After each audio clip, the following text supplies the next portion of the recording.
नमस्कार दोस्तों, जय माता दी। दोस्तों, मैं हेमलता उपाध्याय आप सभी का अपने चैनल पर बहुत बहुत स्वागत करती हूँ।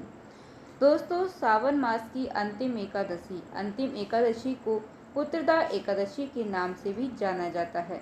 एकादशी का व्रत करने से संतान संबंधी पीड़ा, कष्ट, तकलीफ़ें दूर होती हैं, या फिर संतान को जो भी कष्ट होता है, तकलीफ़ होता है, वो सभी तकलीफ़ें दूर हो जाती हैं। तो जानेंगे दोस्तों आज हम कि एकादशी से जुड़ी हुई कुछ विशेष बातें, और एकादशी जो है कब पड़ रही है। देखिए, सावन मास की अंतिम एकादशी पड़ रही है और अंतिम एकादशी पर भोलेनाथ की पूजा अनिवार्य रूप से करिएगा।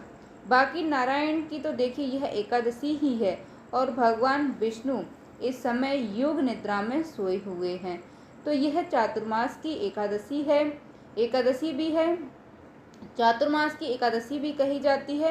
बहुत ही विशेष होती है, और इस एकादशी में भगवान विष्णु के साथ साथ भोलेनाथ की आराधना भी अनिवार्य रूप से करें, क्योंकि शास्त्र कहते हैं दोस्तों कि भोलेनाथ ही इस समय सृष्टि का संचालन कर रहे हैं, क्योंकि भगवान विष्णु योग निद्रा में हैं, और योग निद्रा में होने के बाद वो अपनी जिम्मेदारी भोलेनाथ को देकर गए हैं।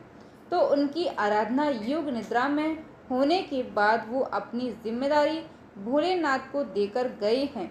तो उनकी आराधना एकादशी को जो लोग व्रत करते हैं उनकी नियम प्रारंभ हो जाता है 10वीं तिथि से। यह आप सभी जानते हैं, 10वीं तिथि से एकादशी के नियम जो है दोस्तों प्रारंभ हो जाते हैं। 10वीं तिथि में चावल नहीं खाना है। महिलाएं जो व्रत रखती हैं बाल वगैरह नहीं धोना है, पहले ही आप धो करके तैयार रहिएगा।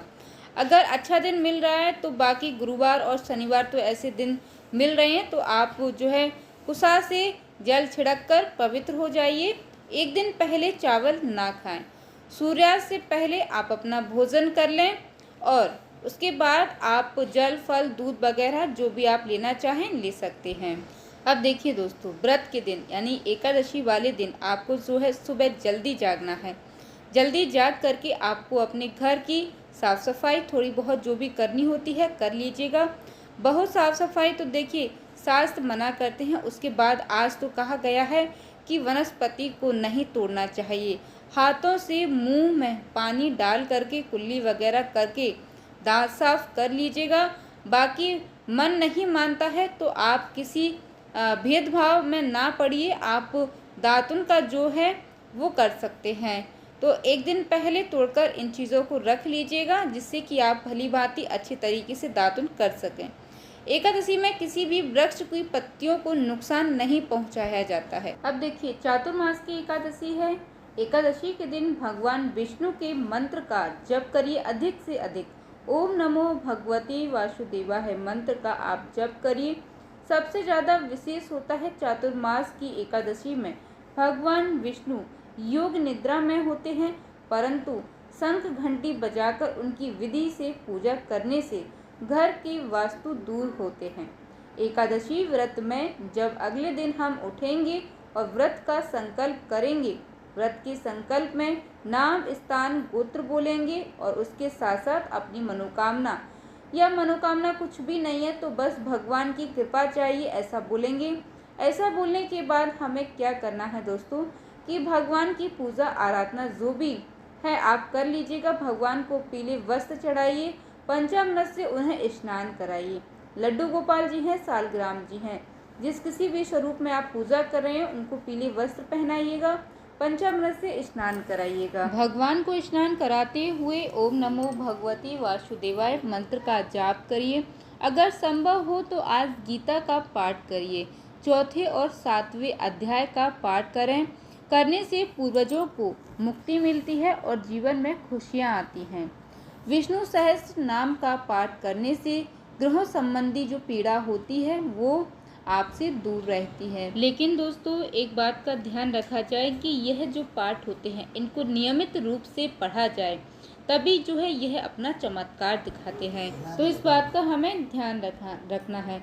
चलिए अब हम जान लेते हैं कि एकादशी कब शुरू हो रही है, कब समाप्त हो रही है, किस दिन हमें एकादशी का व्रत धारण करना है। देखिए दोस्तों, एकादशी तिथि शुरू हो रही है 15 अगस्त को। 15 अगस्त को सुबह 10:26 पर एकादशी तिथि जो है प्रारंभ हो जा रही है। और समाप्त कब हो रही है तो देखिए 17 अगस्त को सुबह 9:05 पर एकादशी जो है समाप्त हो रही है। तो उदय तिथि के अनुसार देखिए एकादशी का व्रत जो है सावन पुत्रदा एकादशी का व्रत जो है 16 अगस्त 2024 को रखा जाएगा। अब देखिए एकादशी का पारण कब करना है तो देखिए 17 तारीख को सुबह 5:51 से 8 जो है 5 पर आप जो है एकादशी का पारण कर सकते हैं। यह जो है पारण का समय है, इस समय आप जो है पारण कर लीजिएगा।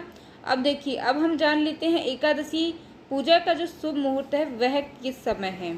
अब देखिए दोस्तों, पूजा का जो शुभ मुहूर्त रहेगा वह रहेगा 5:51 से सुबह 10:47 तक। तो इस समय आप जो है पूजा कर सकते हैं। ध्यान रखिएगा दोस्तों, एकादशी के पारण में आप लहसुन प्याज ना। एकादशी का व्रत पारण करने से पहले अन्न का दान जरूर करें, इससे जीवन में सुख शांति आती है।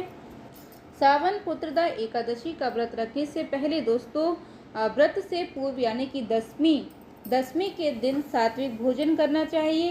व्रती को संयमित और ब्रह्मचर्य का पालन करना चाहिए। और हाँ दोस्तों, संध्या काल में दीपदान जरूर करें। दीपदान करने के बाद फलाहार कर सकते हैं। उम्मीद करती हूँ दोस्तों की जानकारी आपको पसंद आई होगी। अगर जानकारी आपको अच्छी लग जाती है, वीडियो आपको पसंद आ जाती है तो प्लीज़ दोस्तों वीडियो को एक लाइक ज़रूर कीजिएगा। साथ ही हमारे साथ जुड़े रहने के लिए चैनल को सब्सक्राइब कर लीजिएगा। जय माता दी दोस्तों, धन्यवाद।